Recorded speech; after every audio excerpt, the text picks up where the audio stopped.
On our episode today, I have Ben Davis, the founder at TryNow. He's super smart. I've had a chance to know him for a long time. I think the technology is super interesting. And I'm so excited to have you here. Thanks for joining us, Ben. Samir, I am stoked to be here. Oh, this is amazing. Let's start with kind of the fun stuff. Tell us about you. Who are you? What is TryNow? How did you get to where you are today? Let's do all the background. Yeah, so I've been in the Shopify ecosystem for just a little under 10 years now. And before TryNow, I was focused on an apparel brand. I was VP of operations at an apparel brand, helping to build and scale the business, and wanted to offer a try before you buy program. We had just incredibly soft garments, super soft fabric, but you just can't convey that through a browser window. So had the idea that, hey, if we allow shoppers to try the products, only pay for what they keep, we're going to increase conversion rates, increase LTV, but all focus on just creating a 10x better customer experience. And we did. And the metrics were super strong, profitability was super strong, but it also added quite a bit of complexity. So my team and I were managing vaulted cards and spreadsheets and tracking orders and doing everything manually. Figured, hey, there's an opportunity here. There's got to be a better way.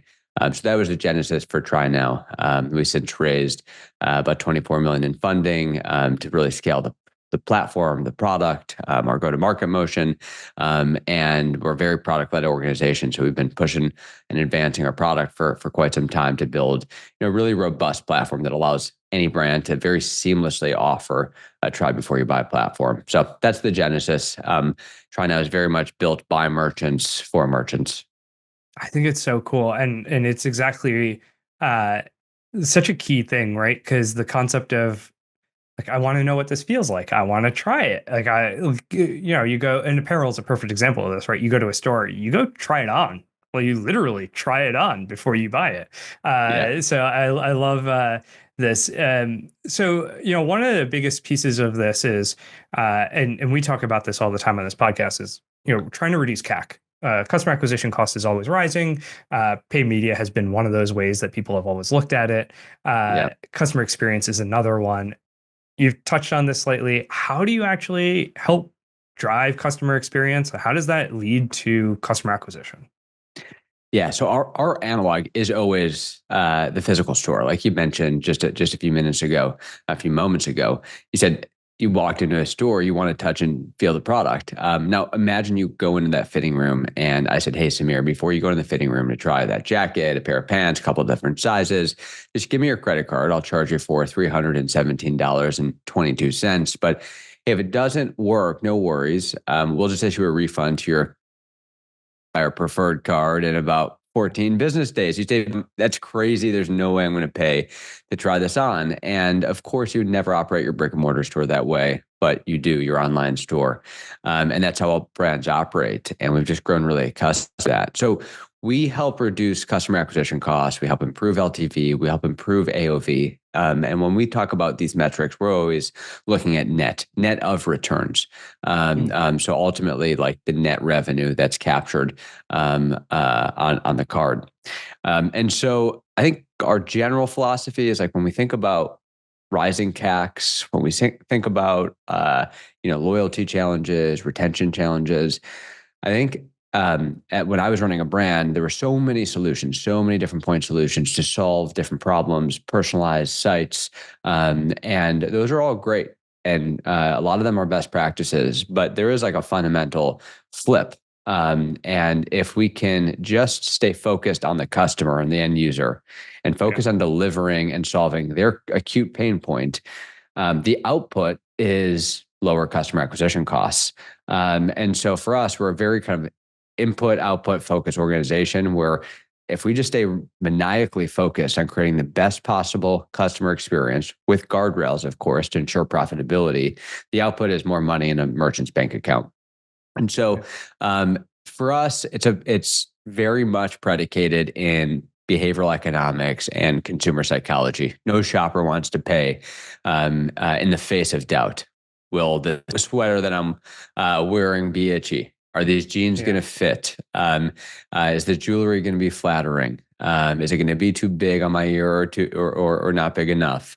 You have all these questions, you have all these doubts, and paying in the face of those doubts requires marketers to really overcome these objections and handle these objections really thoughtfully. And which, of course, we don't, but we definitely mitigate them. And so that's the core. Now, of course, the $0 in the cart helps. So shoppers, it's a button on the product page. Shoppers fill their cart with items to try. They only pay for what they keep.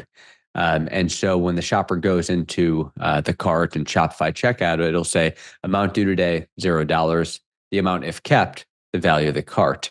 And so by Yeah. keeping that $0 fixed, despite a shopper filling their cart with items to try, we reduce checkout anxiety, which reduces checkout abandonment rates and drives conversion rates. And so when you're looking at the actual checkout experience for somebody when they're on the PDP, what are they actually clicking? Is it just say checkout or does it say try now? It says try before you buy, although a Okay. brand can adjust that copy. So if they wanted to test and optimize different CTAs, they can. It could be a try now CTA, it could be a try before you buy, try for free, try at home. So it varies by brand. And then it ships them out the product and they're only billed once the return window is completed. That's right. So it fills the cart with items to try. We add a line item property to those items and to those SKUs. It goes through Shopify checkout. We store and we vault and authorize that card to ensure there's funds available on that card. Mm. We ensure that we're able to capture for those funds for whatever the shopper ends up keeping. We then track that package as it makes its way to the shopper's house, and a successful delivery begins the trial period. Now that trial period is adjustable. Our default is 10 days, and it's what we typically recommend for most brands, unless merchants need or shoppers need a longer period to see if the product is Mm. effective. So there might be a 14-day or 21-day trial as an example. They keep what they like, they send the rest back. We're integrated with their returns flow. So whether that's Loop Returns or another provider, we know what the shopper keeps and what the shopper returns. So I was running operations before. So basically, like the architecture of the program is like, do not change operations. Yeah. We want things to be as easy as possible for the brand, so that there's no change management required with selling on a try before you buy basis versus a buy now basis. Yeah, I think it's fascinating because I think one of the things we talk about on the advertising side is this concept around considered purchases, right? So if I'm going to spend a lot of time researching and doing a lot of investigation and considering if I'm going to purchase something or from a competitor, um, for me as an advertiser, the better I can shorten that consideration window, the more effective my advertising becomes. And Hmm. it's how do I overcome a lot of these objections? Exactly what you said. So if I'm looking at a competitive set and I can say, hey, I can try that one at home, and Yeah. versus just like I have to buy that one and then do a return, even though it may fundamentally be the same thing. It just the concept of it is so different too. Yeah. Yeah, I mean, Um, it's very much aligned. It's a great point around kind of reducing the consideration window. I don't know of many strategies that have done that since free shipping and easy returns. mhm. So free shipping and easy returns very significantly reduce the consideration window. Amazon Prime launched in 2000 and I think 2005. 2000 by the time 2009, 2010 came around, like Shopify brand started offering free shipping and easy returns. Bonobos was one of the leaders of Yeah. not on Shopify, but one of the like D2C early movers on free shipping and easy returns. But if you look at articles from Yeah. 2005, 6, 7, people were saying free shipping and easy returns was a terrible idea. Yeah. It's never going to work. And it's just kind of incredible how we look at some of these market changes with so much risk. You see risk as opposed to seeing opportunity. And obviously, you look fast forward to today, Yeah. and free shipping easy returns. Some iteration of it doesn't have to be free returns. Like you could have a restocking fee. It doesn't have to be totally free shipping. You could have a threshold. Um, but you fast forward a day, and that's obviously commonplace. It no longer drives that alpha, and it's no longer a Yeah. competitive edge, but it once was a very big one. And so our kind of focus is what is best for the end user, what's best for the customer. And Yeah. if you operate with like true customer centricity, the customer, like the curve always bends in the long run to what is best for the customer. Yeah. And it's not linear. It's not always a straight line. We sometimes have changes in market dynamics that influence that. But if you're betting on the most customer centric offering in the long run, you definitely will be right. Yeah, it's actually really interesting. You bring up a really good point that like free shipping and easy returns has been the last like major thing, right?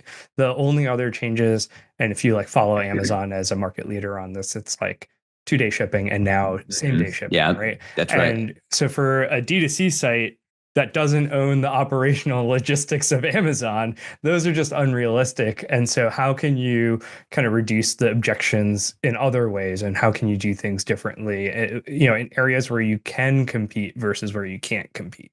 Yeah. And it's a good point on free shipping, or sorry, on expedited shipping. And as it relates to Amazon Prime's try before you buy program, that's also been a huge kind of Yeah. silent conversion driver. It was called Prime Wardrobe for a long Right. time, and then they revised that, expanded it across brands to Prime Try Before You Buy, given the conversion rate and LTV lifts that they were seeing. And on the senior leadership team at Amazon, they refer to their Prime Try Before You Buy program as the second most successful program in Amazon history, second to Amazon Web Services. So it's been a huge driver of conversion rate lift, but they don't have to break it out in their public filings, so not many Mm. know about it. And but it's been a huge driver of conversion for them. So Amazon opts a lot of brands into that offering. Yeah, and I think it makes a lot of sense, right? Exactly what you said. We always talk about the largest obstacle for beauty and skincare and fragrance is, well, how do you sell something that someone can't smell, right? Hmm. Like, does it give me a headache? Do I know that it's good for like all of those things, right? Yeah, You go to a candle store and what is the first thing you do? You pop it open, you test it out, you try yeah, it around, right? So like, of how do course. you kind of manage that? And brand building and reach and being able to convert customers that already know that love your brand or are hearing about you and are willing to take that first lift. You'll access those early adopters for sure, right? Yeah. But then how do you get to the middle mass and the laggards, and how do you kind of reduce that friction for them online specifically? Things like this are key. Yeah, I mean, it's a good point on sense. Mhm. And Sephora, I mean, had they've built their whole business on the concept of trying products before buying Yeah. products. You walk into a Sephora store and you are swarmed with a sales associate saying, like, "Hey, let me would you like to sample this?" Yeah. Everything is focused on driving trial.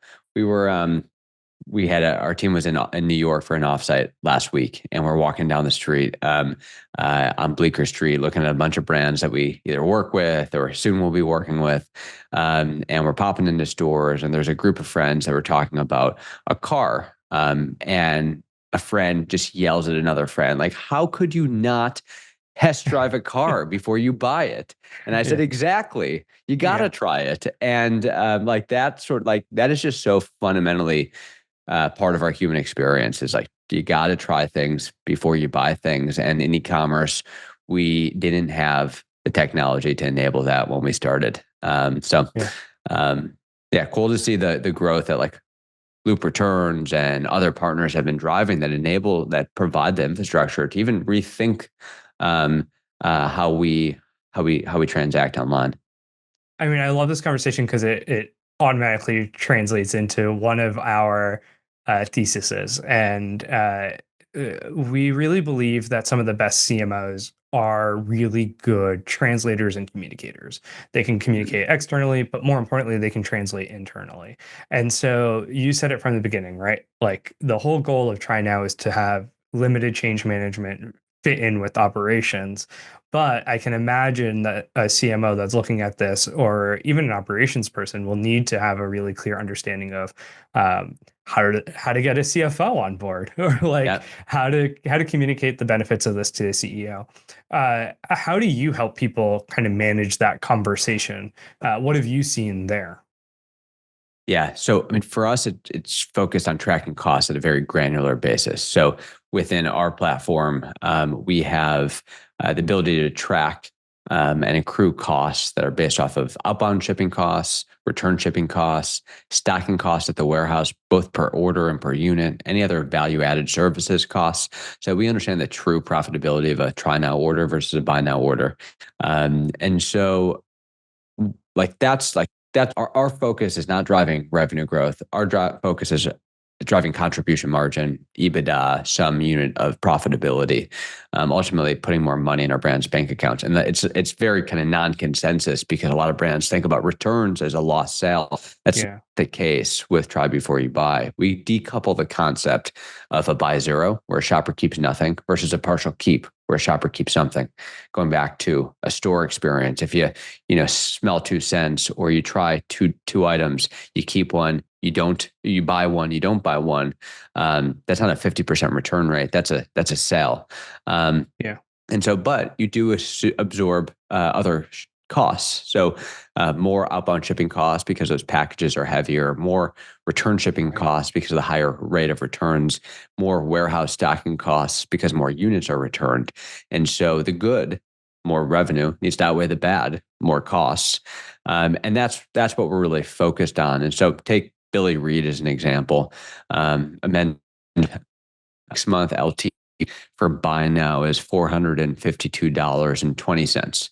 And that's net revenue per customer after returns. For try now, it's $811.84. So that's an incremental $360. However, they do pay extra $20.35 of returns for a try now customer versus a buy now customer. But you're paying $20 to get Still worth it. $360. So really strong economics. Now, for Mm. CFOs, so therefore, most of our brands don't use this feature, but we do have a feature called a buy zero restocking fee. And that's really helpful for CFOs who want to have the confidence and the guarantee that in the event that a shopper keeps nothing, they order 3 items, they return 3 items, as an example, the brand has their costs covered. So you can assess a fee that is communicated to the shopper as keep something, returns are free. Keep nothing, just a $20 fee. Because that fee is only assessed on the buy zero, as opposed to a partial keep where a shopper keeps something, you're not penalizing a shopper who is becoming and going to become a very loyal customer. Instead, you're only focused on shoppers that keep nothing. And because you give the shopper this great experience of trying and only charging if they keep nothing, it also affords a brand to charge a higher rate as Mm. opposed to an $8, $12 restocking fee, which doesn't cover the costs of returns. Yeah, that's fascinating. It's so interesting because, uh, you know, I'm looking at this and hearing it, and I'm hearing examples of like business models that we've seen before and kind of coming together into a place into uh, a way that kind of helps our customers actually get what they want, and kind of your focus is like weeding out people that are just try like curiosity, Low right? Like, intent, yeah, low intent. There was like, oh yeah, you know what? I could totally like check this out and call it a day, right? So, totally. yeah, that's really interesting. It is a fascinating perspective. I would be curious to hear kind of what are some of the concerns you hear from CEOs around the Try Now program, because it is like a mindset shift. Like it is a true mindset shift for people. And I don't. I know you said there's no change management, but I would say that actually the mindset shift is probably the change management. I And I'd be agree. curious. I'd be curious to hear how you kind of manage that, because I'd love for our readers to or listeners to actually take away both like, hey, Try Now is a really cool experience. You should check it out. Just all everything aside, but also it is this. How do you help executives have this mindset shift, knowing that you've had this experience with so many of them? Yeah. So I think we can get on a call with a brand, and within 10 minutes, we basically know if they're an early adopter or they're a later Interesting. mover. And so I think like there's a very big difference between the two. Our motto is try new things for a reason. I think trying new things is a fundamental part of the human experience. And some brands really embody that, both with how they run their business, also maybe themselves personally. Um, but that is key. And so if you're focused on seeing the opportunity versus seeing the risk, and you instead see the risk of like, what's the risk of not trying something? That's like how we initially start. Um, I think in terms of helping brands get comfortable there, I think it starts with just ensuring incentives are aligned. When I was running a brand, um, everyone wanted to sell a software that required a long-term commitment, with a high SaaS fee. And so said, hey, for TryNow, we're never going to operate that way. We're just very confident in our products. We want to make this as easy for merchants uh, to to begin using, for them to see the benefits themselves. And because we can stand here all day and help convey the value of TryNow, but ultimately they should see the data for themselves. And when they see how shoppers resonate and they see the incremental revenue that's coming in through their store, that the data does the selling for us. And so what we're focused on is just making it easier for them to try. So everything's order to order, no contracts, just 2.99% of the net order value, only what the shopper keeps, plus 99 cents an order. So if a shopper doesn't keep anything, we don't really make money. And so that aligns incentives. Now, the objection yet are, what about return costs? And is the good Yeah. going to outweigh the bad? Which we sort of touched on earlier. And then the second would be, what about inventory? Mm. So that varies by brand. But if for a lot of brands that may have some breadth in the number of SKUs on their site, but little depth, that is just a general challenge for their business. And so we'll try now exacerbate that issue that already exists. It's not non-obvious initially, but actually TryNow drives more inventory efficiency because typically a 10-day trial period is much shorter than a call it 21 or 30-day return policy. With the 30-day return policy, most shoppers return between days kind of 18 and 22. There's no incentive to return more quickly. Really? With TryNow, because they're going to get charged with a significant bill, they're actually initiating that return on days 2, 3, and 4. So that inventory comes back and cycles back to their warehouse much more quickly. So in many instances, we drive about a 15 to 20% improvement in cycle times.